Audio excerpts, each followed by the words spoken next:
Аранга аймгийн хүүхд гэрүүлийн хөгжил хамгааллын газар цагдаагийн газартай хамтран уралдаанч хүүхдийн эрх ба үүрэг хүлээгчийн хариуцлага зөвлөгөөний зохион байгуулж зөвлөмж гаргажээ. Зөвлөгөөн нь соёл спортын үйл ажиллагаанд хүүхдийг оролцуулах эрхийг хамгаалах журмын хэрэгжилтийг хангах, хурдан морины уралдаанч хүүхдийн оролцох, хөгжих, эсэм мэнд амьдрах, хамгаалуулах эрхийн хэрэгжилтийг сайжруулах зорилготой юм а. Энэ үеэр хурдан морины уралдаантай холбоотой дүрм журм эрх зүйн байдал, уралдаанч хүүхдийн аюулгүй байдал, тэдний эрх эрүүл мэнд боловсруулалтын асуудлыг хөндөжээ. За хурдан морины уралдаанч хүүхдүүдийн асуудлыг бас харахаар бол хүүхдүүд маань бол одоо бас гэмтэл бэртэл одоо тий уралдаан үсрэхээ сунгаа морины ажлын үеэр их авч ийн. За дараагийн дугаарт бол одоо хүүхдүүдийн маань бас амнаас аюулгүй байдал хохирч ийн. За хүүхдүүд маань одоо хичээл сурлагаасаа завсардах ийм асуудлууд бол үүсдэг ийм өндөр эрсдэлтэй. Тэгэхээр бол одоо ингээ хурдан морины уралдаан гэдэг бол өөрөө одоо тий Монголын уламжлалт, өв соёл тий дэлхийд бас ингээд ялгардаг ийм бас түүхэн соёл. Гэхдээ энэ одоо соёл бол хүүхдийн эрхийг бас зөрчиж болохгүй, хохироож болохгүй. Хүүхэд одоо яг уралдаан үсгээ сумгааны үеэр одоо амнаас аюулгүй байдлаараа хохирч болохгүй юм бий. Хүүхэд хамгааллын тухай, Үндэсний баяр наадмын тухай, Монгол Улсын засгийн газрын 41-57 дугаар тогтоол хурдан морины уралдааны дүрм, уралдаанч хүүхдийн хамгаалтын хувцас хэрэгсэл тавих шаардлага МНС 6264/2018 стандарт зэрэг нь уралдаанч хүүхдийн аюулгүй байдлыг хангах зорилгоор хэрэгжиж байна.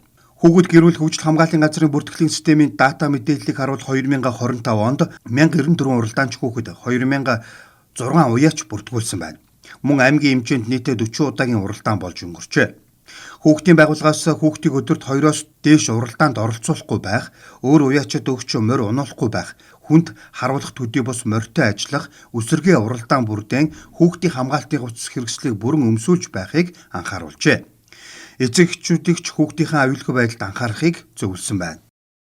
Аюулгүй байх талаас нь ярихад одоо ер нь морь хүүхдтэй ер нь хоорондоо дасах хугацаа гэж байгаа. Тэрэн дээр нэг морин дээр ажиллаж исэн хүүхд бол яг тэрэн дээр дасан зохицох хугацаа тэр л маш юутай гол ерөөсөө морь тэг хугацаатай удаа хугацаанд хоёулаа харилцсан бие биений ойлголцож ажилладаг. Гинтхэн таньж мэдэхгүй морин дээр наадмын морь хүүхд солих гэдэг тэр бас эрсдэлтэй гэж боддог. Тэгээ хувцас хэрэглэл хамгаалтын хувцас тэр ерөөсөө санаа нэг байна уу одоо ерөөсөө хамгаалтын стандартын шаардлагатай тийм хувцсыг авч өмсүүлэх шаардлагатай. Ер нь ч өмсүүлдэг. Би 6 хүүхэдтэй. Манай 2 дахь морь ундаг. Одоо 2 жил өнөөд 2 жил болж байна. 13 настай.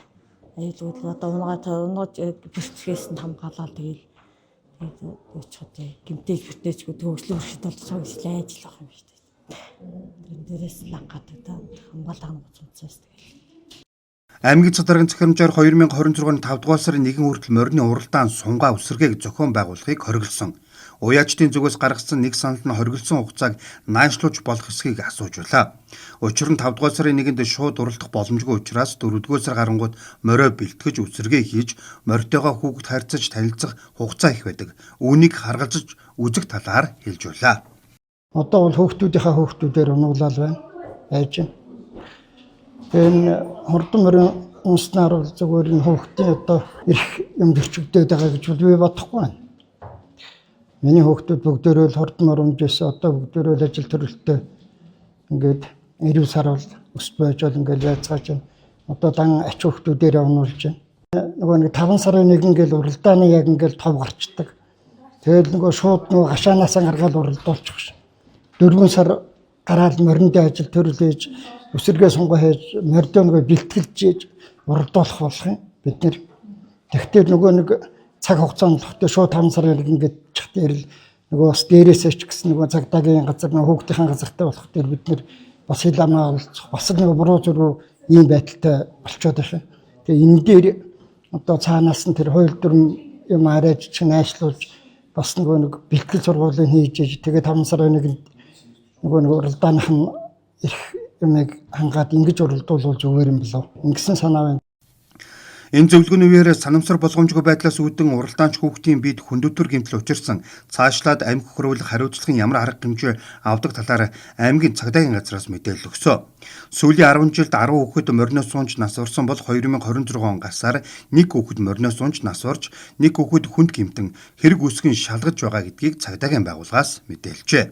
За уяачид одоо хурдан орны ажил эрхлэх за мөн уралдаан сунгаа усргийн зохион байгуулахдаа одоо хүүхдийн амь нэрс эрүүл мэндэд хохирол учруулсан тохиолдолд одоо цагдаагийн байгууллагад бол холбогдсон шалгагддаг байгаа.